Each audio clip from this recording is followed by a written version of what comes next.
Hello, everyone, and welcome back to the podcast. I'm your host, Joe to and Love, here for your AEW Full Gear 2022 pay-per-view review for November 19, 2022, or for today, which is November 21st, 2022, but nonetheless, Full Gear review here right now. Full Gear was a very good pay-per-view. We'll go over it all today on the podcast. Fun pay-per-view, top to bottom, from the opening match, which was Jungle Boy Luchasaurus steel cage match, to the main event, MJF. The crowning of MJF finally as the AEW World Champion at age 26. MJF, thanks to William Regal, is now the new AEW World Champion. I mean, in Newark, New Jersey. I mean, a very good card, very good pay-per-view. Obviously, a lot of good, but some not so good. Nonetheless, it was a very good pay-per-view, and we'll go over all. But first, before we get into the review, thank you for joining me. If you're new to the podcast and want to see more pro wrestling reviews, etc., plus sports related videos, you can find them as well on the channel as well. Click the subscription there in the corner, but take you all the videos and check for notifications as well. Find out exactly when I post these videos on the podcast and on the channel. So thank you, and let's dive right into it.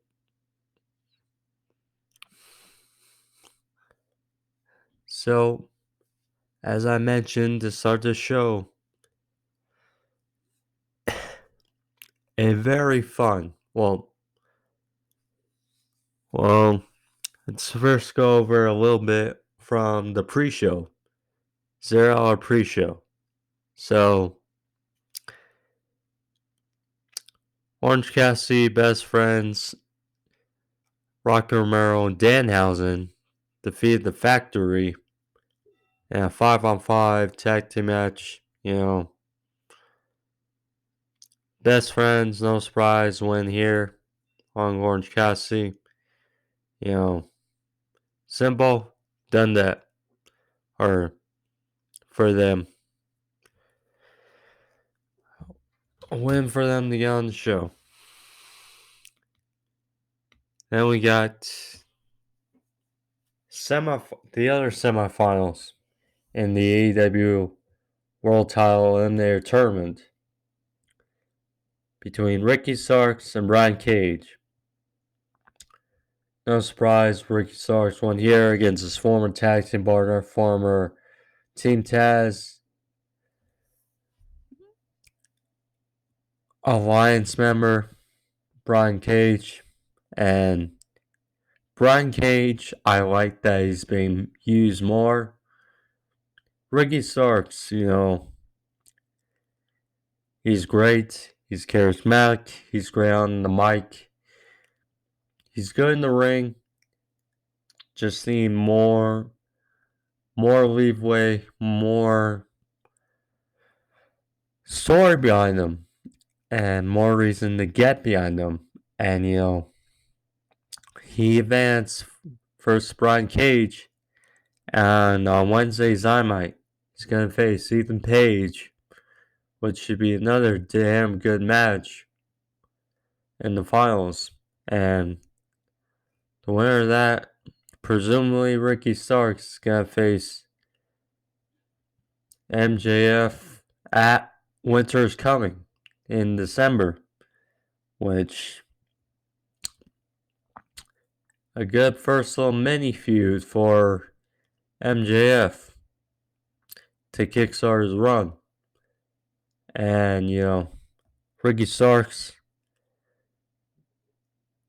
hopefully this is a prelude as to what they're going to use more out of Ricky Starks because he deserves it.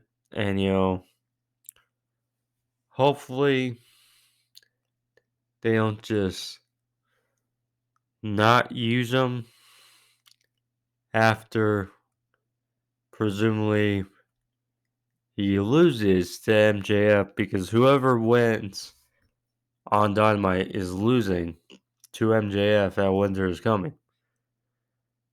So hopefully, for Ricky Stark's sake, they use him more. They use him more predominantly because we know how good he is. Eddie Kingston, another great guy who deserves to be used more, but Eddie Kingston won his dream match for Jun Akiyama.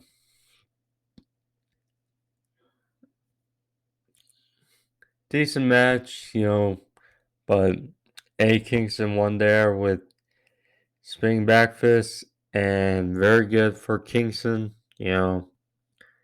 Kingston, another guy deserves, like I said, more story behind him, but we'll see. At least for him, he got his dream match for Akiyama. So, great to see.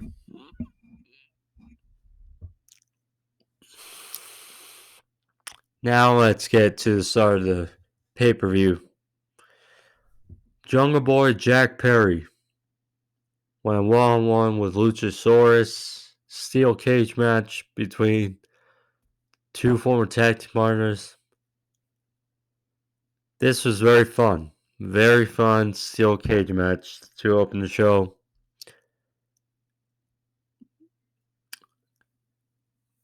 Jack Perry got his ass handed to him. And Luchasaurus, coming at him with weapons, tossing him into the cage. Jack Perry was busted wide open. And, credit to Jungle Boy. Luchasaurus' Burning Hammer variation finish for a near fall. But theme of the match, Jack Perry just kept coming back. And, there were chairs included. There was a table involved once they got outside the ring. Christian Cage tried to interfere. He pickpocketed a ref on the outside, tried to get the cage so it was caught, and then physically ejected from ringside. Jungle Boy, he fired back with some near falls. He actually hit a kill switch. Kudos to Christian. Shame he wasn't still at ringside. But a kill switch on Luchasaurus on one of the chairs that was in the ring for a good near fall. He had a big pile driver spiking Luchasaurus on his head, but only got for a near fall.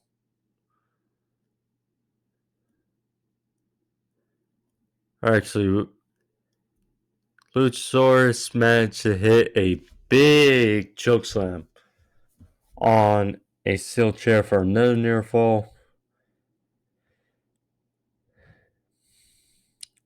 Finally, so the table was set up in the middle of the ring, or near the corner.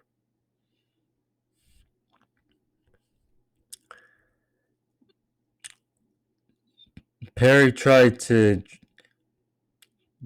drag Luchasaurus onto the table and then hit Luchasaurus dead in the face with a steel chair, climbed to the top of the cage, and it was his big moment, I would say. He blew a kiss up to the heavens and hit a big elbow drop from the top of the cage through Luchasaurus onto the table, and then right after locked in the snare trap on Luchasaurus, and Luchasaurus tapped out. Talk about one hell of a finish and one hell of a way to start the pay-per-view. And Luchasaurus, if there's a way for him to lose, and in the steel cage match against his former tag team partner, Young Boy Jack Perry,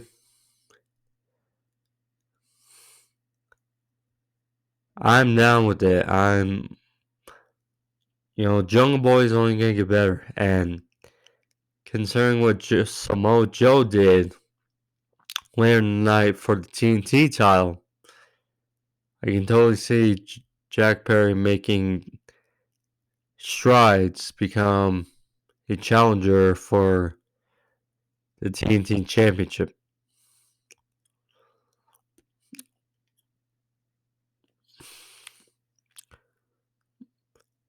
So then we got the Death Triangle versus the Elite.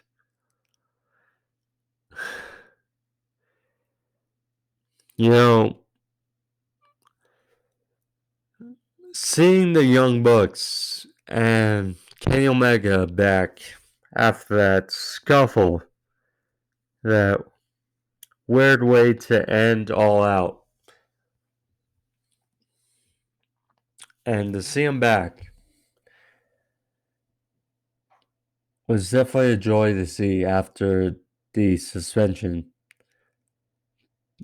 And not only that, they come out to carry on Wayward Son. That was a hell of an entrance for the Elite. And this match did not disappoint. And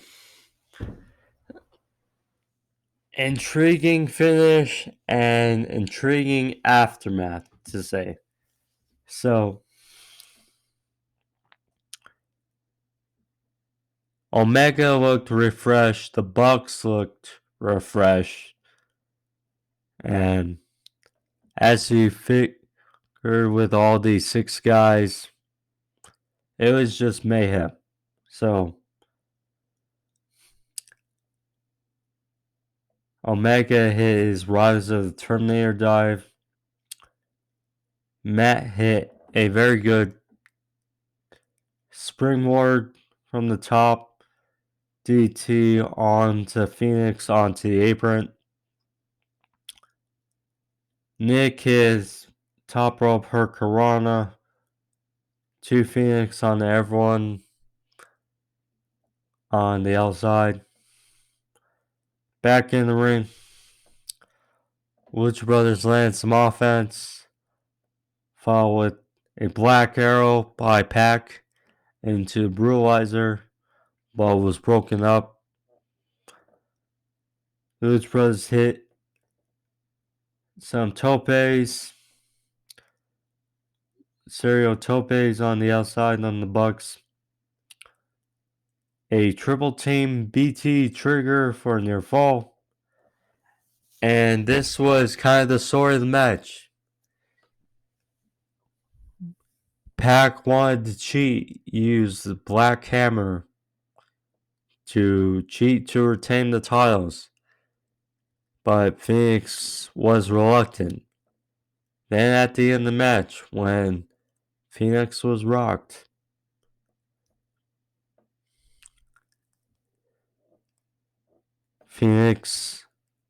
Pac put the hammer in Phoenix's hands, and then Omega had Phoenix set up for the one-winged angel. And then Phoenix clocks him in the head with the hammer, rolls him up, 1, 2, 3. And that triangle retained the Trios Championships over the Elite. Talk about a hell of a way to end the match, and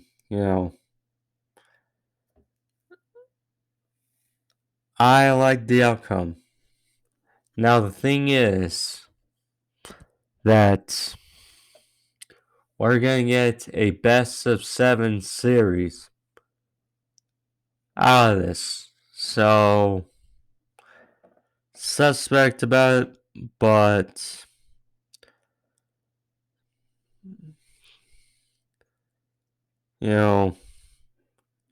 we'll see what they got planned out of this. Do the House Black make an appearance? Or someone else? We'll see. It's a bit new to have a best of 7 series for this, I'd say.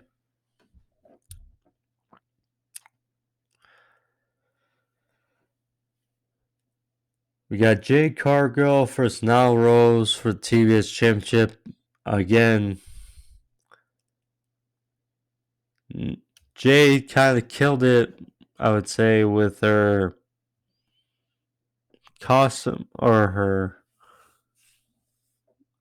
I'd say, or cosplay pretty much. But this match, I mean, clearly this was the down point of the show. And go figure. They keep planning to build up the streak of Jade when clearly that's really the only interesting about her when it comes to, unfortunately, her matches. But this match is okay, but in the end, Jade won. Jade for the win on Nyla. Jade gains physical possession of the TBS title, her title, which was stolen weeks ago. But anyways, good for her. And yeah. Another patent on her record. And I'm not like Nyla Rose. She's good, but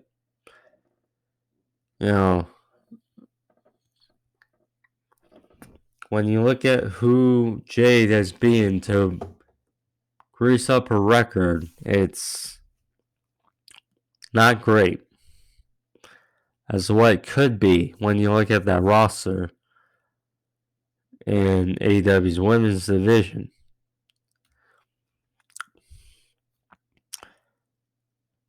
Claudio, so then we got the Ring of Honor World Title 4-way match. This was one as well. Claudio Castagnoli versus Bryan Danielson versus Sammy Guevara versus Chris Jericho. Fun match. Fun, epic clash. So, no surprise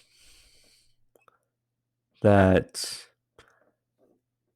beginning it was Blackpool Combat Club versus JS members. Then after a while, Jericho went for a pin, but Sammy yanked him off the cover. And then all of a sudden, we see some back and forth from Sammy and Jericho, and this was fun.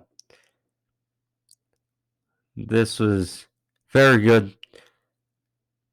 Sammy actually had a very believable near fall out of this. He hit the GTH on Jericho, landed a beautiful shooting star press off the top rope for a very close near fall. And then back in the ring, Bryan hit a psycho knee on Claudio for a near fall as well. Then they were exchanging outside the ring. Sammy hit a shooting star to Claudio on the outside. Back in the ring. Or actually it's Bryan, I believe. Claudio then followed up in the ring, hit a big European uppercut, rocked Sammy, hit the giant swing. Jericho broke it up, hit a Judas effect on Claudio to power up 1, 2, 3, and Jericho retains. The Ocho is still there. Chris Jericho is still the Ring of Honor World Champion. Fun match. Fun four-way, to say the least.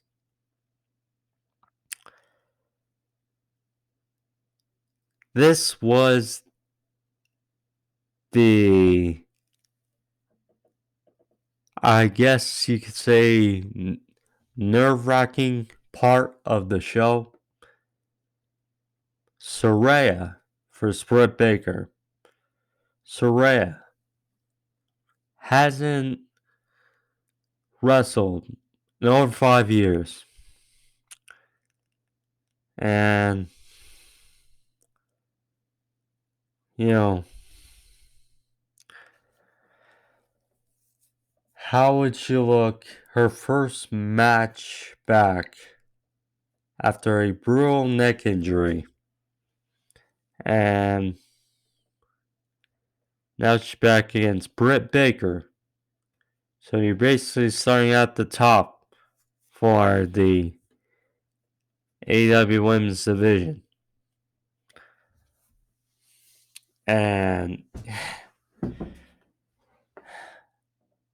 But this match really delivered.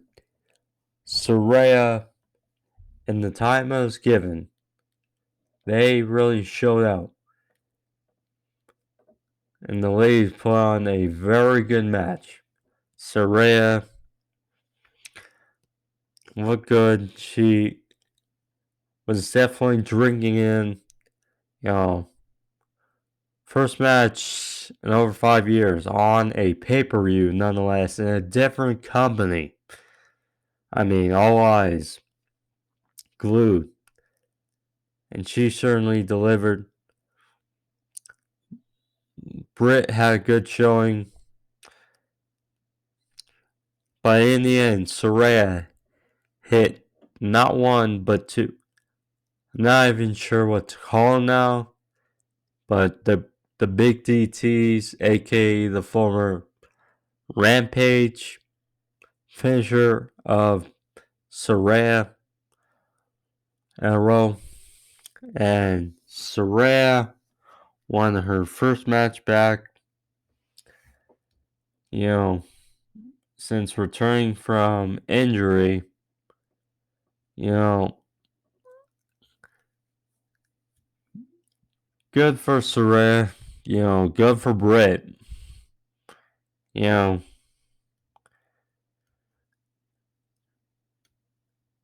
the question is, how do they keep Saraya afloat? I guess is the question. Because like I said,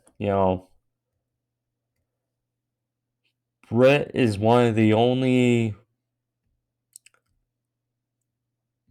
stars of the women's division that they continually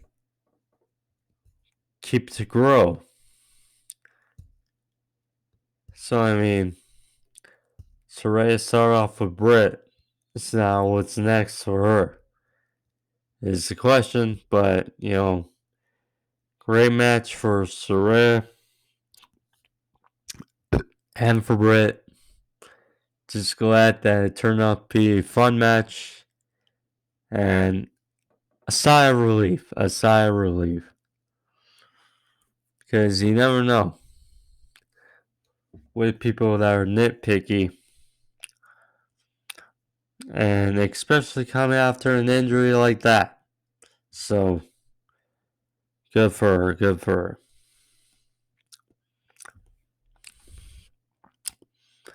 Next, we got a triple threat for the TNT Championship. Powerhouse Hobbs versus Samoa Joe versus Wardlow. Big Bad Brill match between these three behemoths. And good match, but the story and the ending, I think, have people a bit, confused. Rightfully so. But exchanges start to build. Wardlow hit it, I guess you call it a modified whisper in the wind. Kudos to Jeff Hardy, who hopefully is still on his way being clean and returning to AEW potentially. But that was a great feat by a guy the size of Wardlow. They're exchanging. Hobbs and Wardlow on the outside. Samoa Joe hit a suicida to Wardlow. And then Hobbs hit a big body block, knocking Joe into the barricade. Back in the ring, Hobbs hit a big spine buster on Wardlow for a near fall. That might be a finish. Wardlow then went for the Powerbomb Symphony on Hobbs. Joe took Wardlow out. Walked in the sleeper on Hobbs. Hobbs passed out. And Samoa Joe is now not only the Ring of Honor TV champion, now is the TNT champion.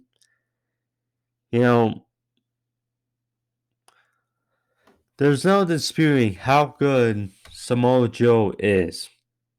I mean, no joke. I mean,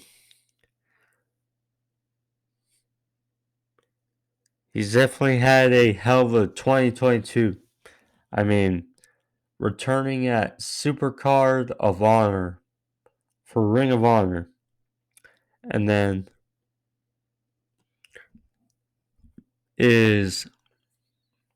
goes to the finals of the Owen Hart Foundation tournament against Adam Cole. Didn't win. Went to the finals. Won the Ring of Honor TV championship from Minoru Suzuki. And now, I mean, pretty much was not on used well for AEW since then. Now, after not being used on AEW predominantly for a while, just as a figure of Ring of Honor, and now he's double champion. It's a head scratcher some. Now, perhaps it sets up a feud between Samoa Joe and Wardlow. One they can finally build. But I mean, Wardlow's reign. I mean,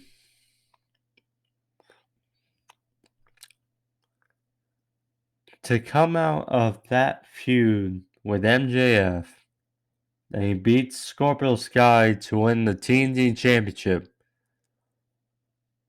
only for him to have a not great reign as champion. Disappointing. Disappointing. Now he's not the champion anymore.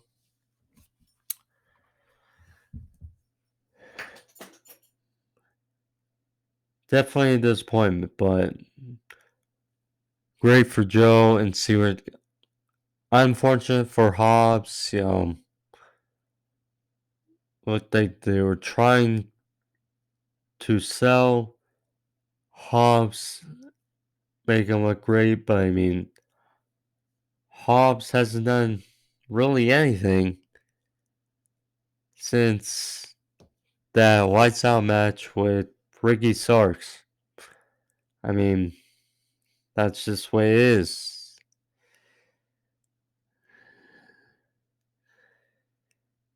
Then we got Sting and Darby Allin versus Jay Lethal and Jeff Jarrett. First little bit of this match was cool. This match, not as good as Sting's previous matches in AEW. Still is good, but not as what we had hoped another Sting match would turn out.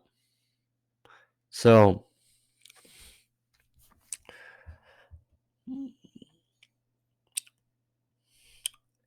Jay Lethal and Jeff Jarrett, they came out with guys dressed as Sting, or Sting minions.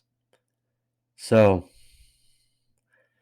of course, Jeff Jarrett said when he'd be done with AEW, there'd be full body bags. So, as we're awaiting the arrival of Darby and Sting, there's a body bag on stage. So, Jay Lethal and his minions, they go up to the stage, check on the scene. And then there's a mountain of smoke or fog that appears in the stage area. Out comes Darby Allin. And he attacks against the minions and Jay Lethal. Jeff Jarrett in the ring. And he is surprised from behind by his old rival Sting. They go back and forth. But like I said, not a great match. Was decent, but didn't need to be on the card as well as the TBS title match. So, same with the TNT title match, I'd say as well. So, Darby is Sting or a dive to the outside, Sting off a ladder or through a table on the outside. Darby off the ladder, I should say. And this match is alright. Finish match came, so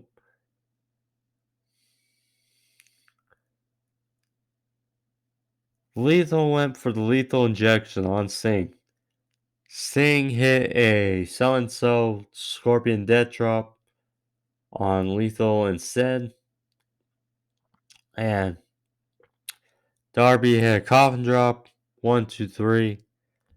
Darby and Sting get the dub over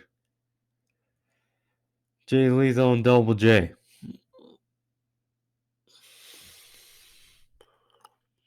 Jamie Hayter versus Toni Storm. Definitely the most, well, this and the, actually I would say this was more shocking than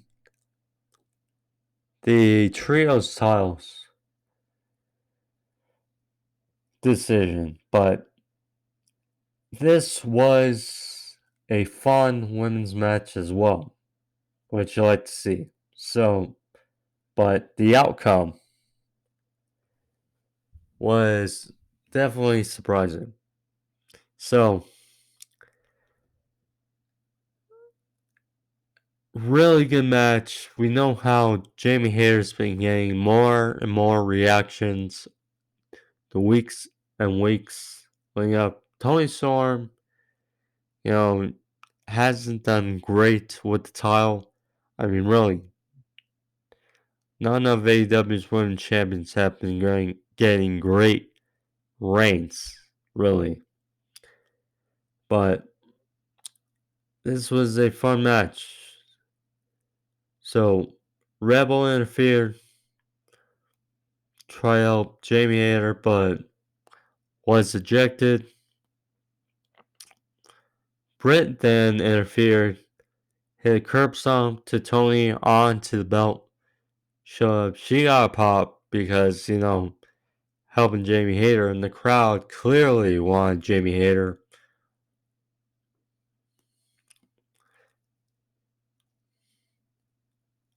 Storm did her best to fight off.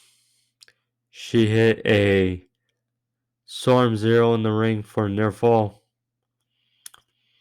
Hayter then fired back, hit a Storm Zero of herself for a 2.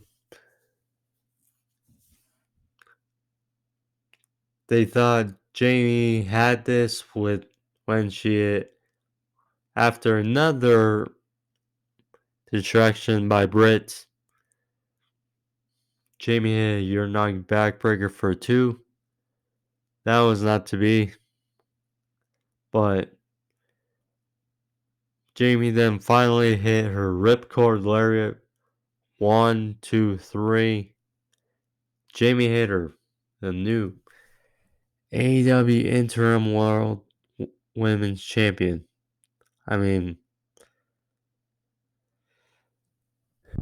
Jamie Hayter, the crowd wanted her to win, and they got it. I mean,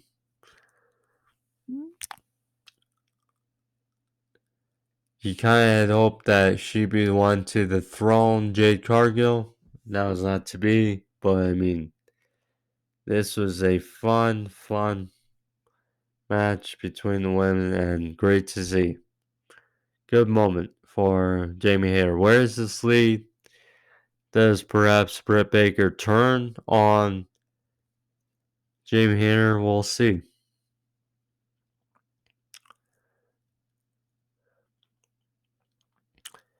We got the Acclaimed for Swerve Our Glory 3. The rubber match between these two teams. First was All Out. Then Grand Slam. Now we got the rubber match between these two teams, and the crowd was not as big, I think, because of the positioning and how good the show was prior. But still, an enjoyable match, I'd say. So, very telling. So, Bowens had his shoulder heavily taped. That was targeted throughout the match. There was a piece of the barricade that was set up bridge between the apron and the rest of the ringside. Caster, bizarre fashion, hit crossbody to Keith Lee through this guardrail that was bridge on the outside. But the finish match came, so Bowens hit the arrival, followed with the mic drop for a near fall. Keith Lee and Swerve hit their powerbomb Swerve stomp combination, but only for a near fall.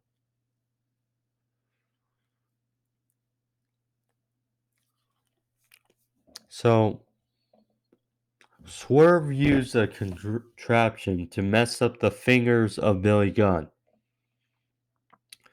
Try to use the same contraption to cheat to beat the Acclaimed. Swerve was trying to convince Keith Lee to use the weapon, but to no avail. Keith Lee wanted none of it. So Swerve slapped Keith Lee in the face. Keith Lee walked off, and the Acclaimed hit a double team finish for the win. The Acclaimed retained, I think we'd see, and then Keith Lee walking out on Swerve after Swerve wanted them to cheat. Good stuff, good stuff.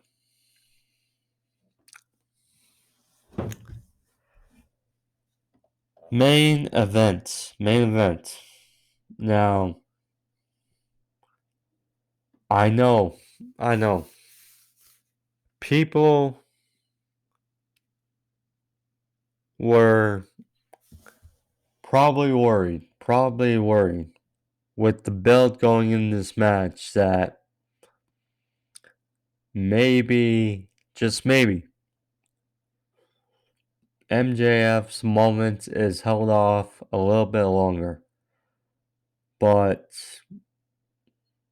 with what happened in this match and what happened after, I think it's safe to say things will be okay with MJF, and this match was good to end the pay-per-view, and MJF is the new AEW World Champion thanks to William Regal. And credit to Max. He said he didn't and he wasn't going to use the Diamond Ring to win this. And he didn't. He used William Regal's brass knuckles. So, can't hold him to that. So, MJF was targeting Moxley's arm throughout the match. Moxley, who was, of course, in New Jersey, looked like the heel throughout this match. MJF set up a table near ringside, or near the ring. Moxley hit a pile driver off the apron to Max through the table. Only got a near fall. In the ring, he targeted the knee of Max, but to no avail.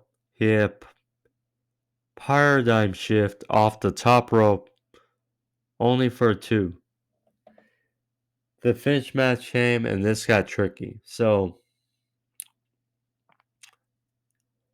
one referee got knocked down, and then another 2 referees got knocked down. So, Moxley locked in the Bulldog choke. MJF tapped. Referee didn't see it. And then while they were both down, while the referee was still just trying to get up, Regal tossed his brass knuckles, famous brass knuckles, to MJF. MJF wipes out Moxley, flips off the crowd, and then has a middle finger still up while he's arm over for the cover of Mox. 1, 2, 3. MJF is the new AEW World Champion. Finally. And we're in the new era of MJF. MJF crashed the media scrum, and that was hilarious. To see him on the scrum. Hopefully we hear more on Dynamite, but that was a hell of a card and hell of an ending to Full Gear. But nonetheless, that's episode, that's the podcast I have for you guys. Hope you guys enjoyed it though. If you did, click that like, leave a thumbs up, help out the video, help out the podcast and the channel. But nonetheless, hope you guys enjoy this Full Gear review for AEW. Over 1 million. And before Thanksgiving. So, Dynamite Thanksgiving Eve will be on Wednesday. And I'll try to get a review up on Thanksgiving. But if not, I'll just do it on Friday. But either way, you'll get another review for this week. So hold your horses, don't worry. But nonetheless, thank you. All be safe. Happy holidays. Love you guys. Adios. Peace.